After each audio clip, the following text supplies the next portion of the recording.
शेख हसीना भारत में हैं, यानी जब से बांग्लादेश से वो आई हैं तब से भारत में ही हिंडन में वो मौजूद हैं।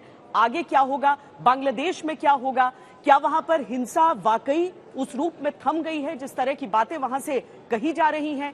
क्या वाकई वहां पर लोकतंत्र की स्थापना हो जाएगी? जो नोबेल प्राइज विनर हैं वो वहां पर पहुंच गए हैं, मोहम्मद यूनुस, और चीफ एडवाइजर के तौर पर सरकार के, वो क्या बदलाव ला सकते हैं? अल्पसंख्यकों को कितनी चिंता करने की आवश्यकता है? आज हम इसी पर यहां पर चर्चा करने वाले हैं। हमारे साथ जो खास मेहमान यहां पर जुड़ रहे हैं, हालांकि उससे पहले हम आपको जानकारी दे दें कि ढाका में आज रात 8 बजे शपथ ग्रहण समारोह होगा। आप मोहम्मद यूनुस को इस समय तस्वीरों में बांग्लादेश के सैन्य अधिकारियों से मिलते हुए देख सकते हैं। जो स्टूडेंट एजिटेशन से जुड़े हुए छात्र नेता रहे, उन सब ने भी वहां पर पहुंच के मोहम्मद यूनुस का स्वागत किया। अंतरिम सरकार की कमान वो संभालेंगे, चीफ एडवाइजर कहा जा रहा है, लेकिन अंतरिम सरकार किस तरीके से बांग्लादेश को चलाएगी उसकी रूपरेखा यहां पर रखी जाएगी। तो इसके 3 पहलू हो जाते हैं। एक तो यह हो जाता है कि भारत में सियासत किस रूप में इसे देखेगी। दूसरा वो कूटनीतिक पहलू जो कहता है कि बांग्लादेश हमारा मित्र देश है, और जहां पर हम ये समझते हैं कि यहां पर एक बांग्लादेश को हम नहीं देख रहे हैं बल्कि बांग्लादेश को भी देख रहे हैं, शेख हसीना को भी देख रहे हैं। और साथ में 1971 को चूंकि हम नहीं भूल सकते हैं, और उस समय भारत ने किस तरीके से बांग्लादेश में मदद की थी, तो इस हिसाब से हमारे साथ आज इस पैनल पर सैन्य जो दिक्कतें आ सकती हैं उस हिसाब से भी हमारे साथ खास मेहमान हैं। जनरल मेस्टर हमारे साथ हैं, जनरल कुलकर्णी हमारे साथ हैं, उनसे हम जानेंगे। एम्बेसडर सेकरी हमारे साथ हैं, एम्बेसडर डोगरा हमारे साथ हैं जो कि कूटनीति पर अपनी बात कहेंगे, और प्रेम शुक्ला जी हमारे साथ हैं जो कि राजनीतिक हिसाब से ये कितनी पेचीदा स्थिति हो सकती है। लेकिन मैं शुरुआत आपसे एम्बेसडर डोगरा करूंगी, क्योंकि आपकी किताब भी मुझे याद आ जाती है ऐसे में, जिसमें लगता है जैसे कि इसी की परछाई देखने के लिए मिल रही है जो कुछ इस समय शेख हसीना के निकलने के बाद हुआ। जो वहां पर हुआ है, ऐसे ही हम डिस्टर्ब पड़ोसियों से घिरे हुए हैं हर तरफ से, किसी को आर्थिक दिक्कतें हैं, किसी को मतलब पाकिस्तान तो सबसे अनस्टेबल, और ऐसे में बांग्लादेश भी। अब देखिए, कई बार मुझको ऐसा लगता है कि जो ऑटोक्रेट्स 12 को निकलनी है मेरी किताब, मैंने ना लिखी होती, क्योंकि दुनिया की हिस्ट्री में देखो तो स्क्रिप्ट एक ही होती है कि किस तरह ऑटोक्रेट आता है और किस तरह वो निकलता है।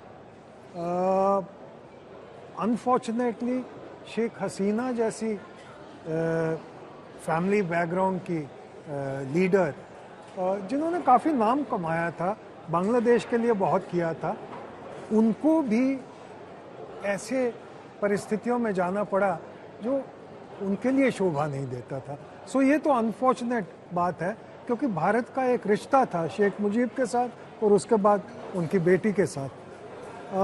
भारत का इसलिए भी रिश्ता बांग्लादेश के साथ है कि भारत ने इन्हें में इसको जन्म दिया था और जन्म देके इसको पनपा भी था।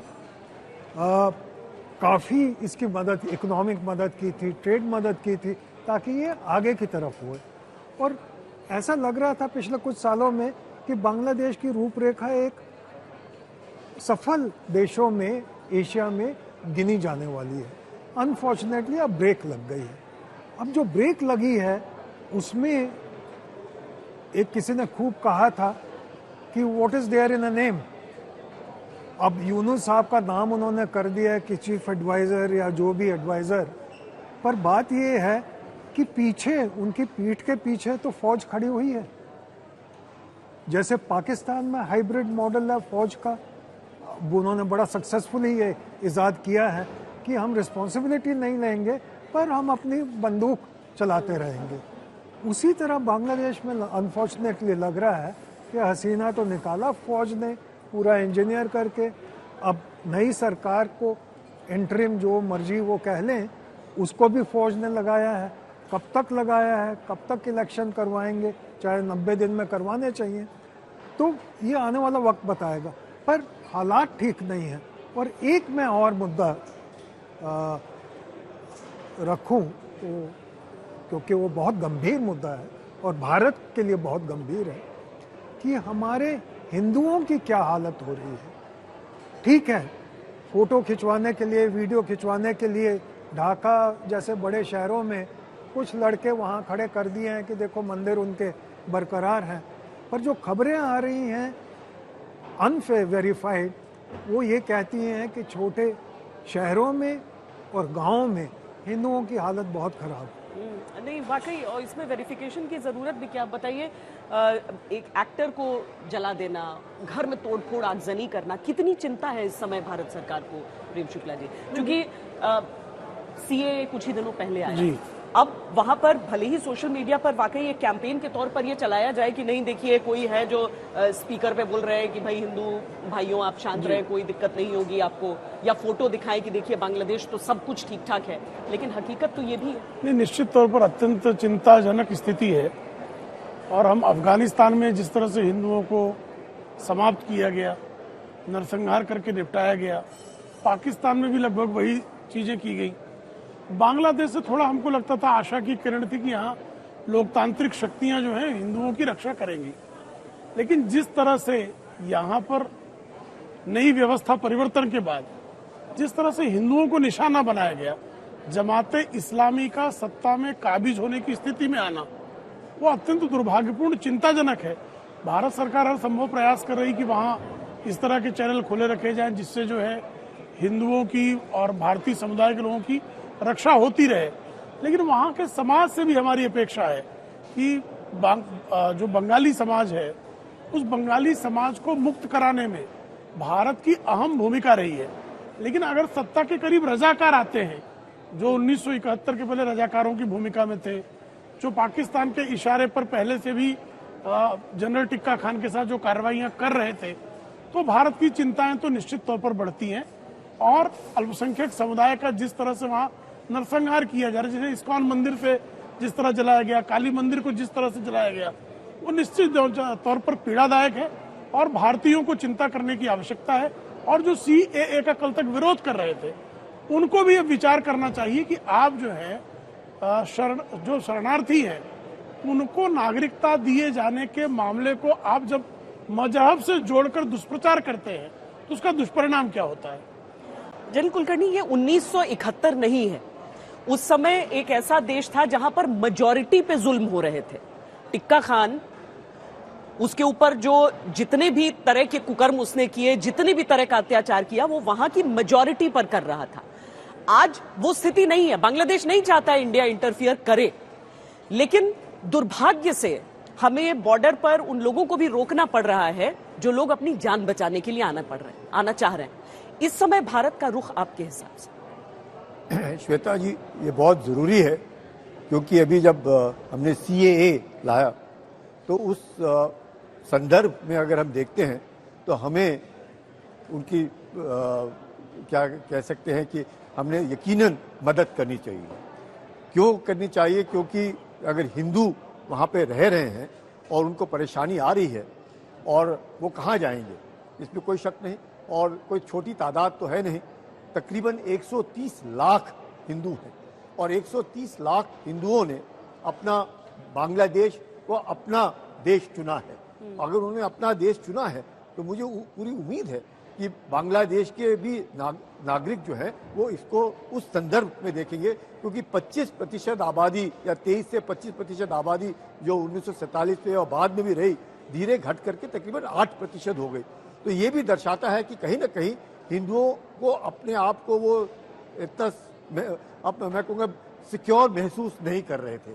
लेकिन इस बार अगर हम देखें तो सिर्फ हिंदू ही नहीं, अवामी लीग जो है उनके भी नेताओं को, उनके भी लोगों को जिस प्रकार से उनके 25 नेताओं को मारा गया, होटल को जलाया गया, आप समझ सकते हैं। इंदिरा गांधी संस्थान जो बहुत बढ़िया कल्चरल सेंटर था, जो एम्बेसडर सिकरी जी बताएंगी, क्या बढ़िया वहाँ पे मुजीबुर रहमान के जो सेंटर्स थे, जितना भी कल्चरल था सबको तोड़ दिया। जिस प्रकार से सदाम हुसैन की जो मूर्ति थी, जैसे इराक में नीचे गिराई गई, उसी माफिक इधर बंगा बंधु मुजीबुर रहमान की गिराए। तो एक तरीके से जो हेट्रेड मैं कहूँगा और बांग्लादेश में भी 3 प्रकार के लोग पाए जाते हैं। एक अवामी लीग जिसे बोलते हैं आम आदमी, हम बोलते हैं आम आदमी अवामी, अवामी लीग, जिन्होंने 1971 की लड़ाई में बहुत भाग लिया और कोई शक नहीं कि उनके कारण ही भारतीय सेना 13 दिन के अंदर वहां पे जीत हासिल कर सकी और 90,000 से ज्यादा पीडब्ल्यू पाए, तो जिसमें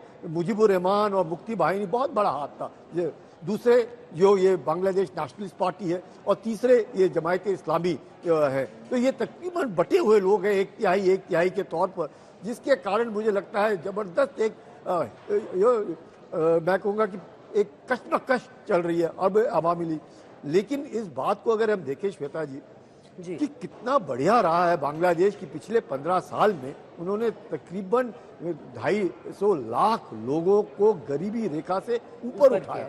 8% ग्रोथ से बांग्लादेश को बास्केट केस से टाइगर बना करके रखा कि पूरे विश्व भर में उनकी एक तरह से ख्याति। और वैसे भी वाकई लोकतंत्र में सरकारें एजिटेशन से बनाई और बदली नहीं जा सकती हैं, लेकिन ये हुआ। ये तस्वीरें भी हम बता दें कि ये जो वहां के लोक गायक हैं राहुल आनंदा, उनके घर पर देखिए किस तरीके से आगजनी की गई है। उन्हीं की तस्वीरें हम इमैनुअल मैक्रों के साथ भी आपको दिखा रहे हैं। तो एक देश जो भाषा के आधार पर बना था, भाषा की लड़ाई जहां पर थी वहां पर आज लड़ाई बदल चुकी है।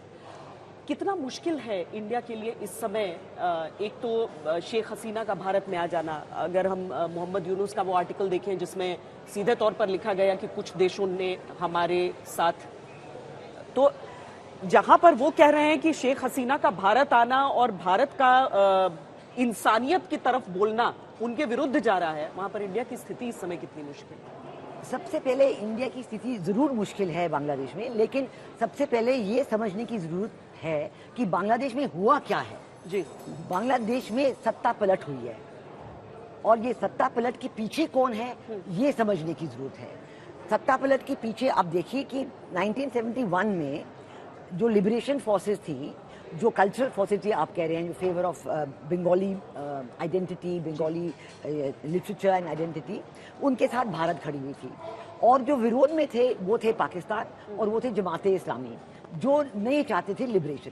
अब जो है 53 इयर्स के बाद बिल्कुल उल्टा हो गया है और ये जो सत्ता पलट की गई है ये शेख हसीना के खिलाफ उन्हीं शख्सों ने की हैं, उन्हीं ताकतों ने की हैं जो 1971 में हारने वाली थी। जो हारी हुई ताकतें 1971 के, वो अब सत्ता में आ गई हैं। ये बहुत ज़रूरी बात है समझने के लिए, क्योंकि आज के दिन में बांग्लादेश में कंप्लीट एनार्की है। ज़रूर मोहम्मद यूनुस आ गए हैं, वो 8 बजे शाम को स्वेर इन हो जाएंगे, लेकिन और बड़ा दिखाया जा रहा है कि स्टूडेंट्स हैं वो पुलिस स्टेशन के काम कर रहे हैं, लेकिन ये अनार्की जो है शहरों में, गांवों में पूरी फैली हुई है।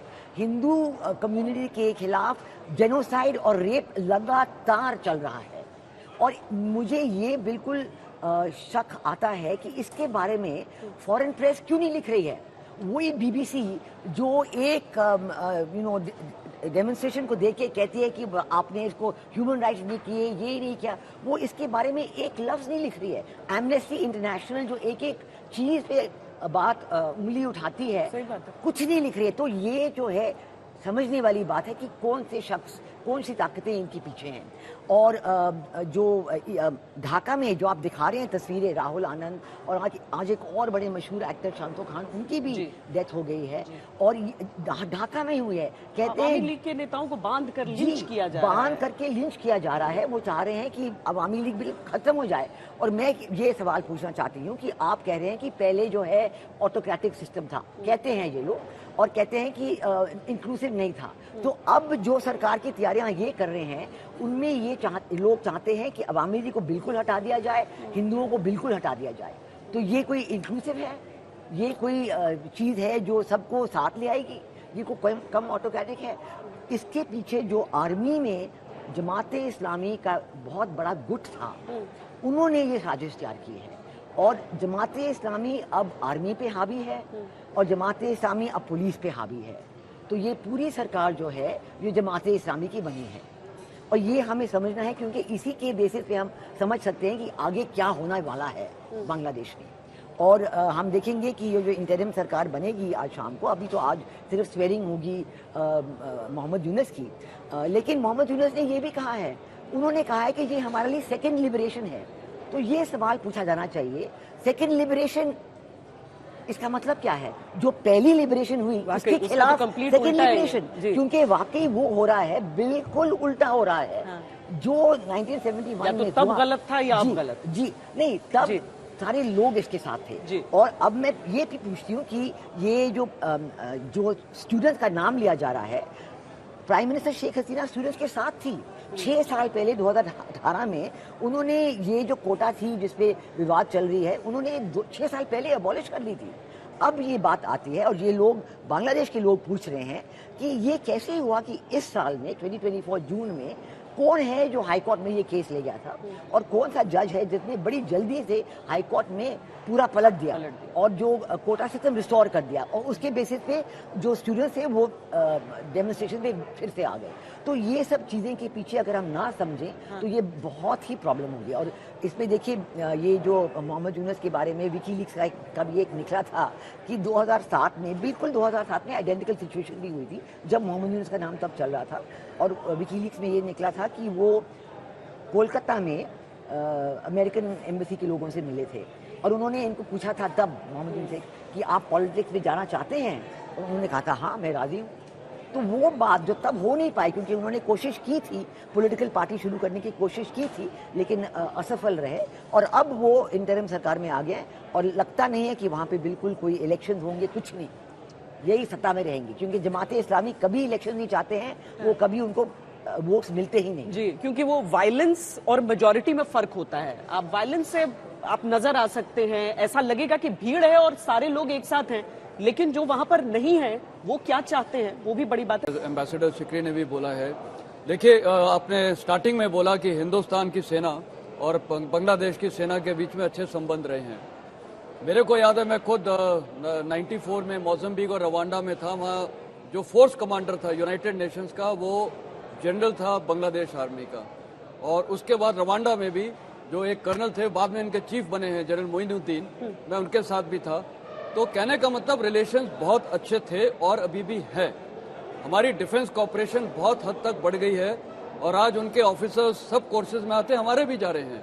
हमारा जो उनका टॉप कोर्स है नेशनल डिफेंस यूनिवर्सिटी, उसमें जाते हैं, उनके नेशनल डिफेंस कॉलेज में आते हैं, और हमारा डिफेंस अटैचे वहाँ ब्रिगेडियर है। तो मैं कहने का मतलब है कि हमारी डिफेंस कॉपरेशन बांग्लादेश आर्मी के साथ बहुत अच्छी है, लेकिन अब कुछ ग्राउंड रियलिटी है। पहली ग्राउंड रियलिटी है, जब बांग्लादेश फॉर्म हुआ था, उन्होंने जो अपनी मिलिट्री एकेडमी बनाई थी, जिसमें मैं खुद गया था 2008 में आर्मी चीफ के साथ, Bangladesh military academy. Bangladesh military academy का जो फाउंडेशन है वो पाकिस्तान की काकुल मिलिट्री एकेडमी के आधार पे है। अब उससे क्या है, पाकिस्तान में हमेशा एंटी इंडियन सेंटीमेंट्स हैं उनकी आर्मी में, वही सेंटीमेंट्स अनफॉर्चुनेटली बांग्लादेश फौज में भी है। और जब उनके वॉर गेम्स होते हैं, हिंदुस्तान को फॉक्स नेशन डिस्क्राइब किया जाता है, वो हमें दुश्मन मानते हैं। ग्राउंड में मिलेंगे तो बोलेंगे India and Bangladesh are good friends, वो बोलते हैं, लेकिन हकीकत है कि वो जनरेशन में ये है, हिंदुस्तान को एक एनिमी मानते हैं। और आप देखिए, छोटा देश है, उन्होंने इतने टैंक्स लिए हैं अभी चाइना से, एक पूरी आर्मर डिवीजन है बांग्लादेश की सेना में, और 10 इन्फेंट्री डिवीजन हैं, तो टैंक्स काय के लिए चाहिए? चलिए हम बोल सकते हैं कि प्रोफेशनल आर्मी है, और 80% इक्विपमेंट आज उनका इंपोर्ट जो हो रहा है वो चाइना से आ रहा है। तो हकीकत ये है कि इंडियन आर्मी ऑफिसर्स बांग्लादेश के आर्मी ऑफिसर्स और सिस्टम को जानते हैं। जहां तक उनके जवान हैं, मेरे को याद है, मैं आर्मी चीफ के साथ गया था 2008 में, उनके जो जवान हैं, जैसे यूएस को लोग देखते हैं, वो इंडिया को देख रहे थे, और हमारे चीफ के पास और हमारे पास आके मतलब बहुत खुशी हो रही थी। ऑफिसर्स में वो फीलिंग नहीं है, वो एक एंटी इंडियन सेंटीमेंट है। अभी ये जो प्रेजेंट चीफ है, मैं इनके बारे में बता देता हूँ। ये इंडिया में आए थे पिछले साल भी, सीजीएस थे, ये कुछ हमारी फैक्ट्रीज वगैरह में भी गए थे। इनको खास पिक किया था इनके प्राइम मिनिस्टर ने। क्यों पिक किया है हम सबको पता है। प्राइम मिनिस्टर ऑफ बांग्लादेश जो भी पिक करती हैं, 3 इंपॉर्टेंट अपॉइंटमेंट्स है, एक उनका पीएसओ, एक उनका है जो पुलिस चीफ, और एक है आर्मी चीफ। वो वही मानते हैं जिनको लॉयल होते हैं, तो ये उनके लॉयल माने जाते हैं। और ये जो प्रेजेंट चीफ हैं, इनका एक जो मैं बोलूँगा हम असेसमेंट करते हैं, उनकी डिसीजन मेकिंग इतनी अच्छी नहीं है।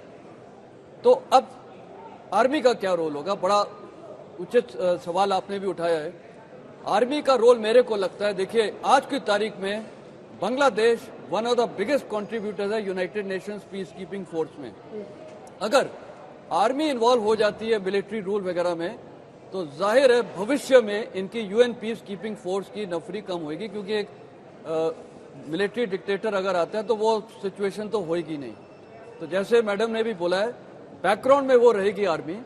मोहम्मद यूनुस को लेके आए हैं और मैं 100% इनसे एग्री करता हूं। एम्बेसडर उन्होंने जो बोला है कि वहां इलेक्शंस मेरे को लगता है 6 से 1 साल तक नहीं होंगे, यही सरकार चलेगी।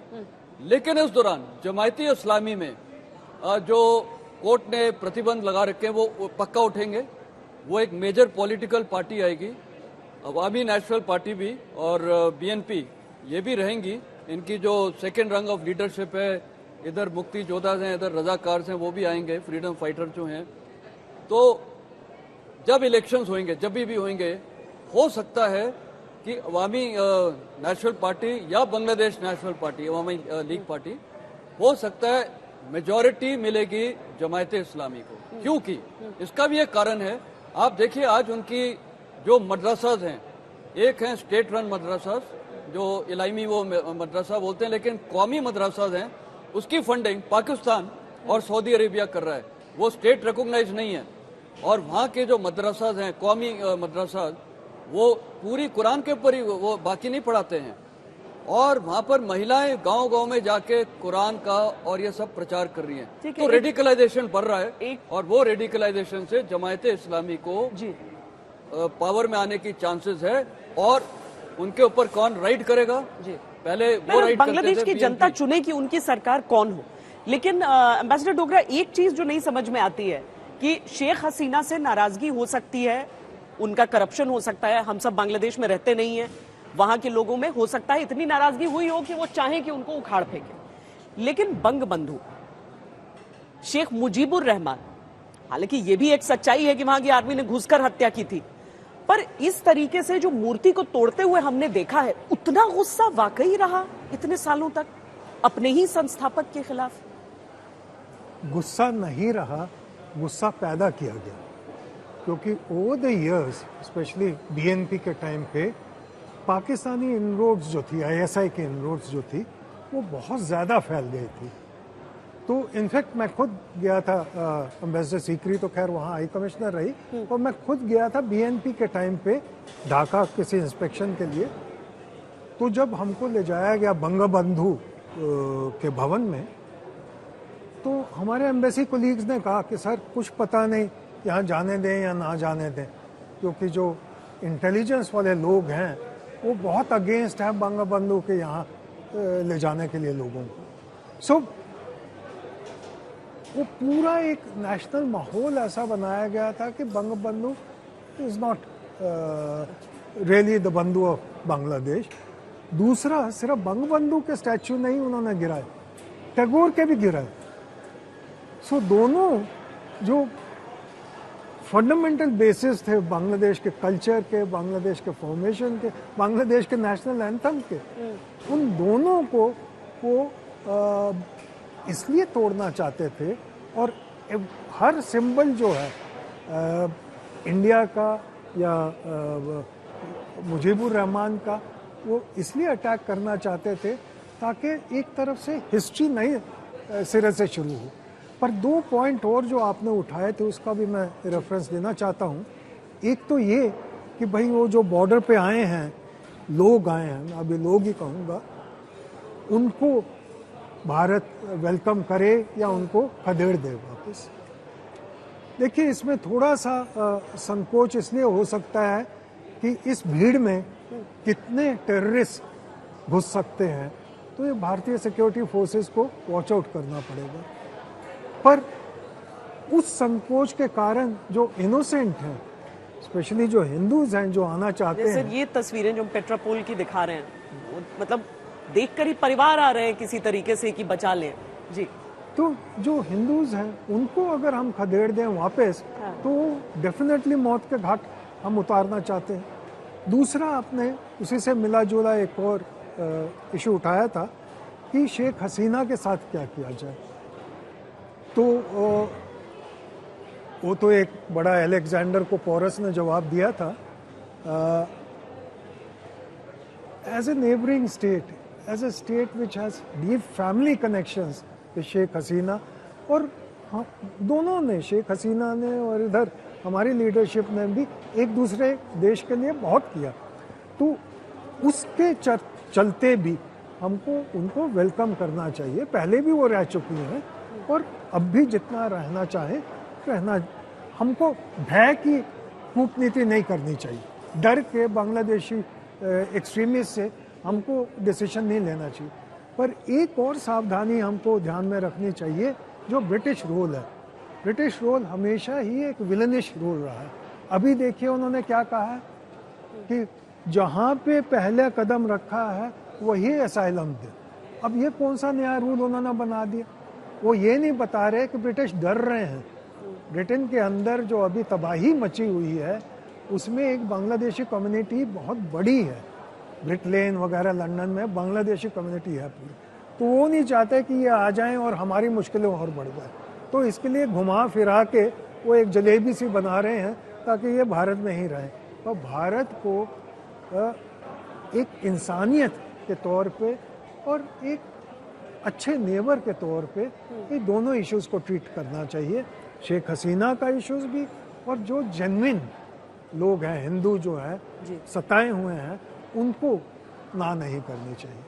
हालांकि फौरी तौर पर प्रेम शुक्ला जी, मुझे समझ में आता है कि ये सिक्योरिटी एजेंसीज के लिए भी बहुत बड़ी चिंता हो जा रही है। जो वो उन्होंने कहा कि हो सकता है कि उसकी वेश में कोई आतंकी घुसपैठ करने की कोशिश कर रहा हो, लेकिन आखिरकार इस चीज को लेकर एक नीति के तौर पर देखना पड़ेगा कि हम देख रहे हैं कि बहुत परिवार के परिवार आकर और लेकिन लौटना पड़ रहा है। दूसरी चीज, दूसरी तरफ आपको सलमान खुर्शीद जैसे कांग्रेस नेता ये भी कह देते हैं कि भारत में भी कभी भी ऐसा हो सकता है। बहुत गैर जिम्मेदाराना बयान है। भारत की बांग्लादेश से तुलना करना, भारत की पाकिस्तान से तुलना करना, भारत की सीरिया यमन से तुलना करना, ये बहुत गैर जिम्मेदाराना बयान है। क्या वो ये कहना चाह रहे हैं कि भारत में भी इसी तरह हिंदुओं का नरसंहार किया जाएगा? क्या वो ये कहना चाह रहे हैं कि इसी तरह भारत में भी मंदिर तोड़े जाएंगे? कश्मीर में आप जानती हैं कि मंदिरों को तोड़ा गया है। कश्मीर में आप जानती हैं हिंदुओं का नरसंहार किया गया है। क्या उस पैटर्न की बात सलमान खुर्शीद कर रहे हैं?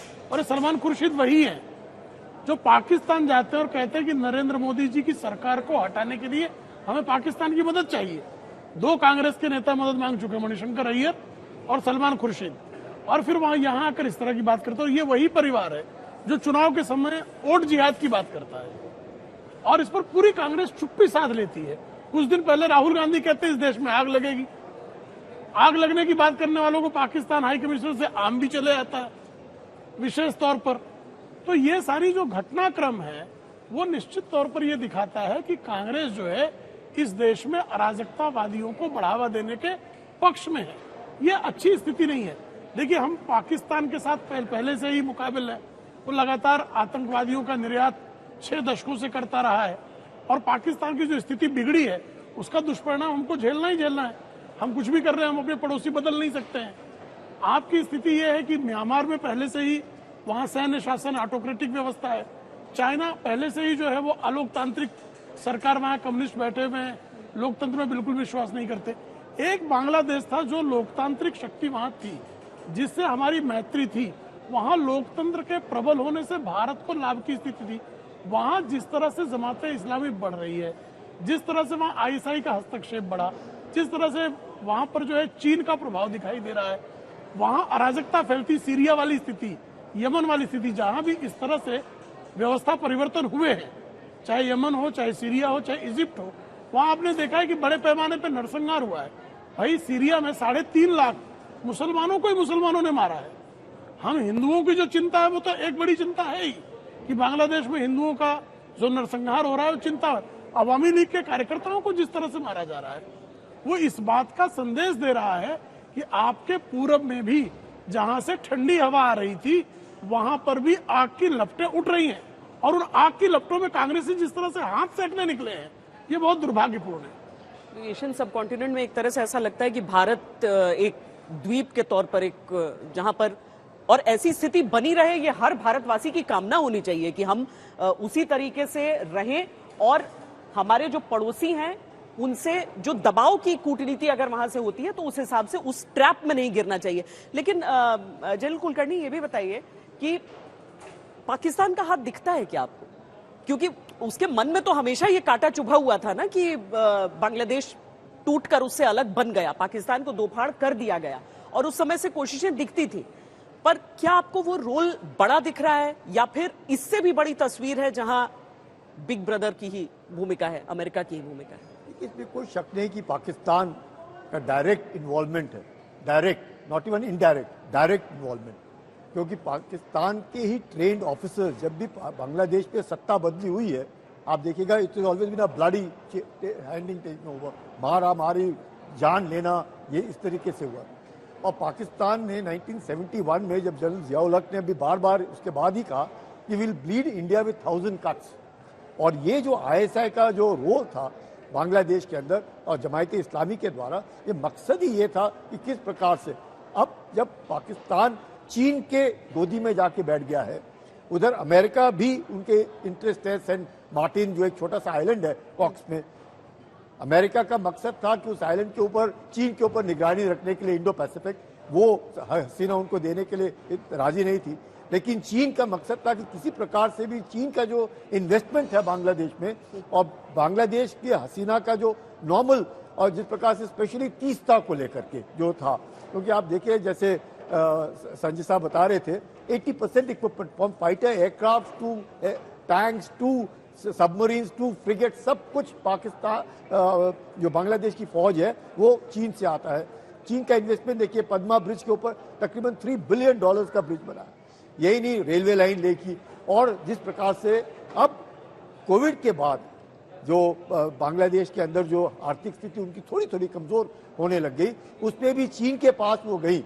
अगर हम ये कहें कि Hasina was always inclined towards India, that is also not right. She was balancing it between China and India, और चीन को भी वो उसे ऐसे कैसे हुआ कि 15 साल लगातार जो शेख हसीना वहां पे सरकार सत्ता में रही, उस दौरान बांग्लादेश की फौज के 80% इक्विपमेंट चीन से आ रहा है। मतलब चीन का इन्फ्लुएंस देख रही है आप किस तरीके से। अभी जो एक पोर्ट का जो चित्तागोंग में हुआ है उद्घाटन, वो जो हुआ है उसमें सबमरीन्स किसके, चीन के सबमरीन। तो चीन चाहता क्या है कि किसी प्रकार से जो स्टेट ऑफ मलाक्का से उनका तेल जाता है, 80% तेल जो एक चोक पॉइंट है, वो ना जा करके यहाँ से गुजरे और बांग्लादेश म्यांमार से होते कुन में, यानी कि चाइना म्यांमार इकोनॉमिक कॉरिडोर में किस प्रकार से बांग्लादेश की मदद लेकर के। तो चीन का अपना इंटरेस्ट है, कोई भी नहीं, चीन नहीं चाहता है कि बांग्लादेश में भारत का किसी प्रकार से भी कोई अच्छा तालमेल रहे, जिसपे Pakistan is playing a great role. Because Pakistan चाहता है कि चलो उसी बहाने चीन से के साथ मिल करके। पाकिस्तान का मकसद यही है, जैसे बांग्लादेश नेशनलिस्ट पार्टी है एंटी इंडिया, जमायत इस्लामी टोटली एंटी इंडिया, और ये 60% है। ये लोग बांग्लादेश के अंदर 60% इनका फॉलोइंग है, सिर्फ 30-35% अवामी लीग के साथ है। अभी तक 15 साल चुप क्यों रहे? क्योंकि बांग्लादेश ग्रो कर रहा था। 8% ग्रो करना बहुत बड़ी बात होती है, लगातार 10 से 15 साल, जिसके कारण इतने गरीबी रेखा से लोग ऊपर उठे। अब ये जो, जैसे मैं मानता हूँ डोगरा साहब से, बिल्कुल ये ऑर्केस्ट्रेटेड है, और ये इतना जबरदस्त ऑर्केस्ट्रेटेड है कि रिजर्वेशन जाने के बाद भी हसीना के पीछे लगे हुए।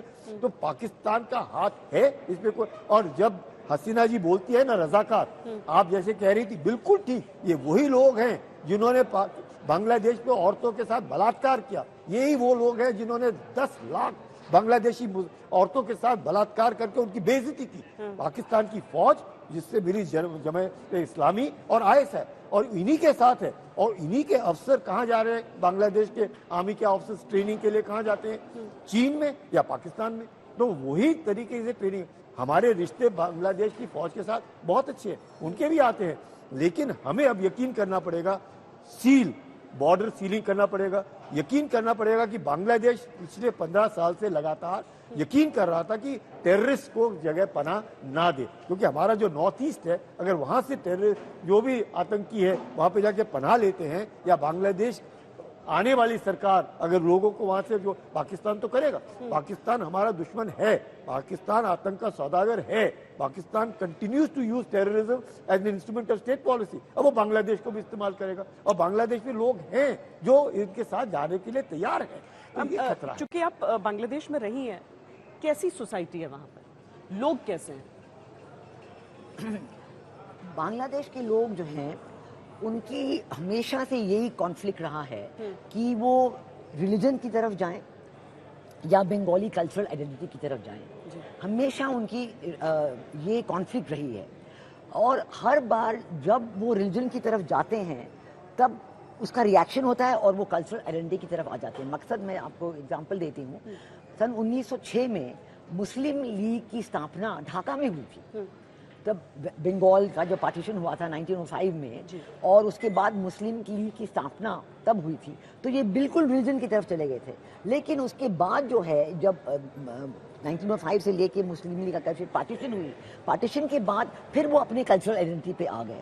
पार्टीशन में ज़रूर उन्होंने मुस्लिम लीग के साथ रोल लिया है, लेकिन उसके बाद कल्चरल आइडेंटिटी पे आ गए और जो बंगाली लैंग्वेज वेस्ट पाकिस्तान ने एक्सेप्ट नहीं की, दे डिड नॉट एक्सेप्ट की the national language of Pakistan, तो वो उनके प्रोटेस्ट शुरू हुए और उन्होंने कल्चरल आइडेंटिटी पे ही अपनी नेशनल इंडिपेंडेंस स्ट्रगल 1971 में कंडक्ट की है। और लेकिन स्टूडेंट्स का रोल उसमें बहुत ज़्यादा रहा है और 1971 में जब याह्या खान टॉक्स छोड़ के चले गए थे पाकिस्तान, उन्होंने आर्मी को कहा कि अपना जेनोसाइडल ऑपरेशन सट्रैक शुरू कीजिए। पहला टारगेट था take Sheikh Mujib, send him to Pakistan. Second was students in Dhaka university. पर वो ये स्टूडेंट्स अब कह रहे हैं कि ये खिलाफ है, तो ये मैं बिल्कुल यकीन नहीं करती हूँ। मेरा ख्याल है कि ये भारत के विदेश नीति के लिए बहुत भारी चुनौती है और इसमें हम कैसे इसको हैंडल करेंगे, ये अगले दिनों में बहुत ही महत्वपूर्ण बात होगी। और मैं ये कहती हूँ कि जो हमारे फ्रेंड्स हैं बांग्लादेश में, फ्रेंड्स मतलब fellow secular people, liberal people who want peace. Sheikh Hasina was very much for peace and stability in the region. South Asia Regional Cooperation, BIMSTEC, BBI and all these regional cooperation. तो ये जो हैं वो अब देख रहे हैं कि भारत क्या करेंगे, ये हमें छोड़ के भुला देंगे बिल्कुल। जो 1.25 करोड़ से 1.5 करोड़ वहाँ पे हिंदू हैं वो भी देख रहे हैं कि भारत क्या करेंगे, वो हमें बुला देंगे, वो हमें छोड़ देंगे कि यहाँ पे जेनोसाइड हो, रेप हो रहा है, आज की तारीख में हो रहा है और छुपाया जा रहा है दुनिया से। ये आवाज़ हमें उठानी है दुनिया में कि ये रेप हो रहा है, इसको आप देखिए, ये देखिए कि यहाँ पे क्या हो रहा है। ये जो हो रहा है कि सारे कंप्लीट वायलेंस, कंप्लीट एनार्की, ये कैसे रुकेगा? ये जो मोहम्मद यूनुस है 2 बार कह चुके हैं, don't have any violence, we must not spoil our victory, ऐसे उन्होंने कहा है कि भी आप आराम से, बिल्कुल ही मतलब जैसे कि आप ड्राइंग रूम में बैठ के बातें कर रहे हैं ना, कि वो वैसे कह रहे हैं। तो बट लेकिन चुनौती तो हमारी है क्योंकि हमारे इकोनॉमिक रिलेशंस उनसे इतने कायम है, हमारे प्रोजेक्ट्स हैं वहाँ पे, हमारे कनेक्टिविटी के प्रोजेक्ट्स हैं, नॉर्थ ईस्ट के लिए हमारे प्रोजेक्ट्स हैं, इन्वेस्टमेंट्स हैं, अदानी पावर है वहाँ पे, मैरिको है, टाटा है वहाँ पे और हीरो मोटर्स है, बड़ी बड़ी कंपनियां भारत के हैं, उनके इन्वेस्टमेंट है वहाँ पे। तो ये इन सब चीज़ों का क्या होगा और इन इन्वेस्टमेंट के बिना उनका क्या होगा? जो हमारी इलेक्ट्रिसिटी ग्रिड कनेक्टिविटी है वो एक बहुत टेक्निकल और बहुत सक्सेसफुल कोऑपरेशन रही है, जिसमें हम उनको 1250 मेगावाट से ज़्यादा अब दे रहे हैं। पहले 1250 का था, अब उससे भी बहुत ज़्यादा हो गया है। और इससे जो है बंगाल की, बांग्लादेश की जो वेस्टर्न रीजन है, खुलना एरिया है, उसमें बहुत तरक्की आई है। मतलब वहाँ पे बच्चे जो है उनको बिजली मिलती है, इंडस्ट्रीज़ को बिजली मिलती है, स्कूल कॉलेजेस में पढ़ाई हो सकती है, तो ये बहुत फ़ायदा हुआ है। लेकिन ये सब खत्म हो जाएगा, तो ये सब बातें हमें देखनी है क्योंकि अब देखिए ये सब छोड़ के उन्होंने इंडिया पे, इंडियन इंटरेस्ट पे डायरेक्ट हमला किया है बांग्लादेश में। हमारा इंडियन कल्चरल सेंटर जो ढाका में है वो बिल्कुल वैंडलाइज हो गया, बिल्कुल जल जला के राख हो गया है। अब हमारे जो हैं इतनी स्थिति थी चिंताजनक सिक्योरिटी की कि हमारे स्टाफ, नॉन एडिशनल स्टाफ छोड़ के वापस आ गए हैं। और हमने देखा है कि आज सुबह अनाउंस किया गया है कि सारे वीज़ा फैसिलिटी बंद, जो पूरे हमारे वीज़ा ऑपरेशन थे और जिसमें हम 10 लाख 15 लाख साल में 15 लाख से ज़्यादा वीज़ा मिलते थे बांग्लादेशी लोगों को यहाँ आने के लिए। पूरे दुनिया में 2 देशों के बीच ऐसे वीज़ा ऑपरेशन नहीं है जितने इंडिया और बांग्लादेश, पूरी दुनिया में किसी 2 देश को देख लीजिए जितने भारत और बांग्लादेश। जी सबसे ज़्यादा 15 लाख से ज़्यादा वीज़ा हर साल में दिए जाते थे और ये भी कम है, वो भी लोग अब ये हम आज से सब बंद हो गए हैं। तो उनके लोग यहाँ आ नहीं पाएंगे, इसलिए तो रोक लगाई है बिना कोई किस तकलीफ नफरत होते। की बात करते हैं सब, नफरत तो असली यही है ना कि नफरत जहाँ पर तो इतने वो अच्छे दिखा रहे हैं, रिश्ते बिल्कुल। आप उसको इस तरीके से आप कर रहे हैं। जनरल वेस्टन, जाहिर है ये सारी चीजें पब्लिक डोमेन में नहीं आ सकती हैं कि भारत अपनी रेडीनेस के लिए क्या कर रहा है उस मोर्चे पर। बीएसएफ को सतर्क किया गया है, पर वो तो एक देखने के लिए कि कहीं पर घुसपैठ ना हो। 2.5 फ्रंट वॉर हम पहले ही लड़ रहे हैं, पाकिस्तान, चाइना और टेररिज्म से। क्या एक और मोर्चा खुल रहा है? क्या आपको लग रहा है कि भारतीय सेना इस समय तैयारी में जुट चुकी होगी कि पूरे आप किसी भी हिस्से को आप छोड़ नहीं सकते हैं कि पता नहीं आगे क्या प्लान हो? बिल्कुल आपने सही पूछा है। आज भारत जो इंडियन आर्मी है उसको साढ़े तीन फ्रंट के लिए तैयार रहना पड़ेगा। इसके कारण बहुत क्लियर है। जो अभी नॉर्थ ईस्ट में हो रहा है ये बांग्लादेश में, और इसके इफेक्ट्स नॉर्थ ईस्ट इंसर्जेंसी में होंगे, हमारे जो वहाँ सेंसिटिव स्टेट्स हैं वहाँ पर होंगे, और ये पूरे हिंदुस्तान के अंदर स्प्रेड करेगा। और ये क्यों हो रहा है? पाकिस्तान का एम बहुत क्लियर है, वो इंडिया को डिस्टेबलाइज करना चाहता है, और सबसे अच्छा तरीका डिस्टेबलाइज करने के लिए, क्योंकि कन्वेंशनल लड़ाई में पाकिस्तान सेना भारतीय सेना के साथ लड़ाई कर ही नहीं सकती है, वो हारेगी। चाइना की फौज को भी पता है कि हिंदुस्तान की फौज इतनी तैयार है, पूरे चाइना बॉर्डर पे लड़ाई करना मुश्किल है। सबसे इजी तरीका कौन है? Proxy war, terrorism. तो ये एक स्टेटेड उनकी पॉलिसी है, इंडिया को डिस्टेबलाइज करना टेररिज्म के द्वारा, और वो चाहते हैं कि इंडियन आर्मी बॉर्डर्स के अलावा कमिटेड हो जाए इंटरनल लड़ाई में, और वो हो जाते हैं आपके 3.5 फ्रंट्स, एक्सटर्नल बॉर्डर्स के साथ इंटरनल प्रॉब्लम। तो ये एक सेना के लिए बहुत चुनौती है, और मेरे को लगता है भारतीय सेना इसके लिए हर तरह से तैयार रहेगी। मेरे को लगता है एक तो तुरंत हमको मैन पावर बढ़ानी पड़ेगी, जितनी भी डेफिशिएंसी मैन पावर है।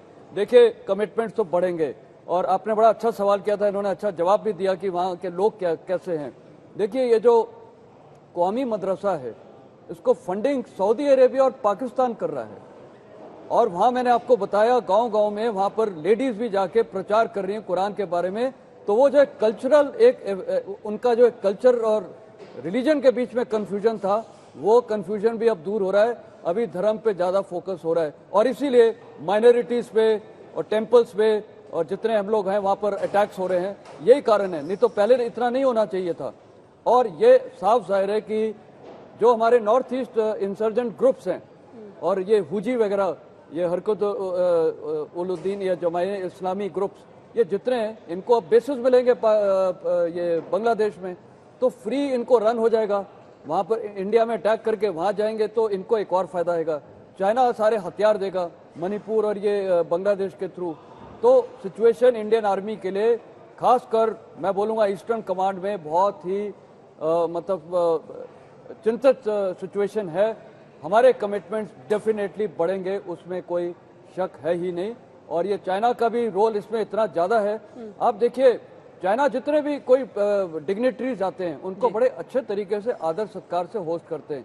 पहली बार हुआ है उनकी हिस्ट्री में कि बांग्लादेश की प्राइम मिनिस्टर शेख हसीना एक दिन पहले आ गई, शी जिनपिंग उनको मिलने के लिए तैयार नहीं थी। ये उनको पता था कि ये निकलने वाली हैं। तो ये सारा पाकिस्तान ISI और चाइना का खेल है। और कुछ हद तक शायद एम्बेसडर डोगरा ने भी बोला था, मेरे को इसमें बहुत बड़ी ग्लोबल कॉन्स्पिरेसी दिख रही है। देखिए आज इंडिया की एक स्ट्रैटेजिक ऑटोनॉमी है, हमारे रूस के साथ, अमेरिका के साथ सबके अच्छे संबंध हैं, और हमें वही हम करते हैं जो हमारे देश के हित के लिए है। अमेरिका को लगता है कि हम उनकी ट्यून क्यों नहीं सिंग करते हैं, हम इसमें कंडम क्यों नहीं करते, रशिया के खिलाफ क्यों नहीं होते हैं।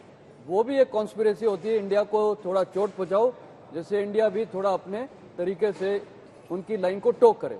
समय हमारे पास इतना ही है, लेकिन प्रेम शुक्ला जी एक आखिरी कमेंट मैं आपसे चाहती हूँ, क्योंकि लोग इस बात को लेकर थोड़ा विचलित होते हैं, जो तस्वीरें वहां पर देख रहे हैं अल्पसंख्यकों, बांग्लादेश के अल्पसंख्यकों के ऊपर जो अत्याचार हो रहे हैं, चाहे वो पॉलिटिकल अल्पसंख्यक हो या फिर धार्मिक अल्पसंख्यक।